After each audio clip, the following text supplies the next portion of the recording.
Alrighty, what is going on, everybody? Of course, my name is Blitzwinger, and ladies and gentlemen, welcome all back to, of course, another LEGO Batman 3 Beyond Gotham Free Roam gameplay showcase. And today, of course, we're going to be taking a look at quite possibly the most freaky character in the entire game. Literally, I don't think that there's any other minifigure in this game that sends chills down my spine, because this thing just looks freaky as heck, and that is, of course, Bizarra. Now, don't say it around her because she's gonna get upset, so we just pretend like everything is cool, like she doesn't look very, very scary when she's looking straight at you, so just don't say anything, alright, guys? So, nonetheless, of course, let us begin and discuss, of course, Bizarra. As you can see, she is definitely a pretty cool-looking character. That expression is just crazy. As I said before, with all the other Bizarro-related characters or the Bizarro League members, probably the best idle animations they've ever done, like, in the entire game. Like, I mean, I don't want to say that because there's some other characters that I personally really, really like, but I just think they did such a good job of making the idle animations with these characters feel like they fit the actual character perfectly.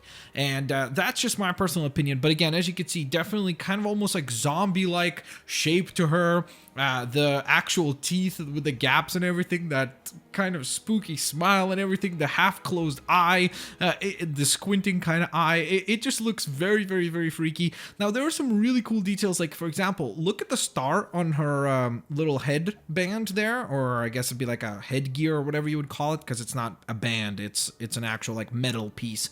But it's really interesting that it's actually messed up. You can see it's almost like she was like painting it on and she was like, whatever, just add a little bit more, because in comparison, look at how perfectly done it is on the beautiful Wonder Woman here, where it's Bizarre, of course. As you can see, definitely got a little out of hand with her customization of the headband. So, other than that, of course, some comparisons. You can see her actual torso piece is a little bit different. It's all jagged instead of being the one flowing motion that we have for, of course, Wonder Woman. You could see, of course, the stars on her pants, I guess. They are all like messed up and stuff like that. Don't look exactly like they would on Wonder Woman. And just generally speaking, just a really, really cool redesign. You can see the way she runs is really funny as well. Like, look at that. It's almost like a zombie walk, like, brains, which is cool. And another thing that is kind of neat is that even when she flies, she has a different pose than Wonder Woman would, which again, it's really cool. You can see, of course, her leg is folded up. Of course, if you have her floating like that, she's in her oddballish shape, whereas, of course, when Wonder Woman flies, she has her hands out, like so, and of course we have the Wonder Woman theme song playing when she does fly, which, as you might have not heard, that Bizarre does not have that. So just for comparison's sake, just wanted to point that out. So then we get, of course, two abilities of the characters. So first and foremost, of course, just like any other character, she has the ability to punch and kick, and they are pretty much, I think, the same combos as we see on Wonder Woman. I'm almost certain of that. Yep, as you can see, the exact same combos, even with the cartwheel and everything, so that's definitely present. Then, of course, we've got our headband right here, which we can toss at our foes, just like so. So that's definitely present there, and you could utilize that if you'd like. Then, of course, this allows you to create a deflection, so that allows you to use your gauntlets. And as you can see, same effect as Wonder Woman's right here, so no different star shapes or anything in that regard for her. I kind of wish that they would be a different color, maybe, you know, just to keep that a little bit different and more unique. Again, just my personal opinion on that. Then, additionally to all of that, of course, we have the ability, as you saw, obviously, to fly, so I don't know if I necessarily need to point that out, but yes, she can indeed fly. And on top of that, being quite an athletic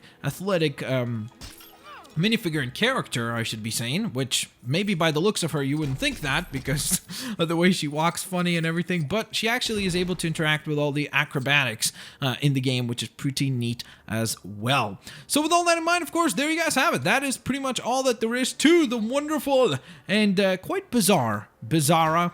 Definitely a very, very unique character that I did not know anything about. I didn't even know that she existed as a character prior to seeing her in the game, which again, it's one of those wonderful things that I love about these games is that we have such huge character rosters. Like, I don't know, I consider myself, let's say, not the biggest comic book fan, but I'm definitely a little bit maybe above average, like in terms of how much stuff I've read and such.